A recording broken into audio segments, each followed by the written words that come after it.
ਹੁਣ ਕੁਝ ਗੱਲ ਕਰਨੇ ਆ ਆਜ਼ਾਦੀ ਦੀ। ਲਾਹੌਰ ਤੇ ਵਾਹਗਾ ਬਾਰਡਰ ਉੱਤੇ ਜਿੱਥੇ ਇੱਕ ਪਾਸੇ ਪਾਕਿਸਤਾਨ ਰੇਂਜਰਸ ਦੇ ਜਵਾਨਾਂ ਦੀ ਪਰੇਡ ਖੂਨ ਗਰਮ ਕਰਦੀ ਹੈ, ਉੱਥੇ 1947 ਦੀ ਹੁਜਰਤ ਦੀ ਅਕਾਸੀ ਕਰਦੀ ਹੈ। ਮਾਡਲ ਤੇ ਯਾਦਗਾਰਾਂ आज़ादी दी कुदरत ते मंजिलत का एहसास भी दिवांदी है। लाहौर तो आसिफ महमूद की रिपोर्ट। लाहौर के वाघा बार्डर उत्ते आज़ादी के जज्बे, कुर्बानियां ते जदोजहद नूं मुख्तलिफ मॉडलों ते मंजरनामिਆਂ के जरिए उजागर किया गया है।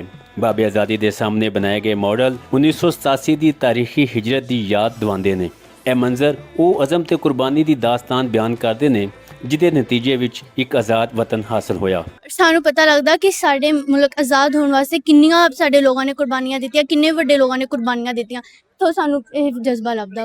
पुराना जिहड़ा कल्चर है वो याद करके देखणगे, वो बहुत खुश होणगे और नैक्सट उन्हां दी यादाश्त रहेगी ताकि साडे बड़े इस तरह आज़ाद होके आए सी पाकिस्तान दे विच हिंदुस्तान तो। इन्हां नूं वेख के रोना इन्ना आंदा है ना कि बस इत्थे रो जाइए, इत्थों जाइए ना, इन्ना मतलब अफसोस है बड़ा जैसा सिस्टम रखे है। बाबे आज़ादी के एक पासे पाकिस्तान म्यूजियम बनाया गया है जिथे तहरीक आज़ादी क़याम पाकिस्तान लई कीती गई जदोजहद, पाकिस्तान के कल्चर, सकाफत ते तारीख नूं तस्वीरां ते मॉडलों के जरिए नुमाया किया गया है। बानीए पाकिस्तान कायद आज़म मुहम्मद अली जिन्ना नाल मनसूब कुर्सी भी इत्थे रखी गई है, जबकि पाकिस्तान रेंजर्स पंजाब की तारीख ते कुर्बानियां नूं भी उजागर किया गया है। वाघा बार्डर ते होने वाली रेंजर की परेड ते साडे अंदर एक जोश ते जज्बा पैदा करती है, लेकिन यह मनाजर सानू एहसास दिलाते हैं कि पाकिस्तान किन्नियां कुर्बानियों तो बाद हासिल किया गया सी।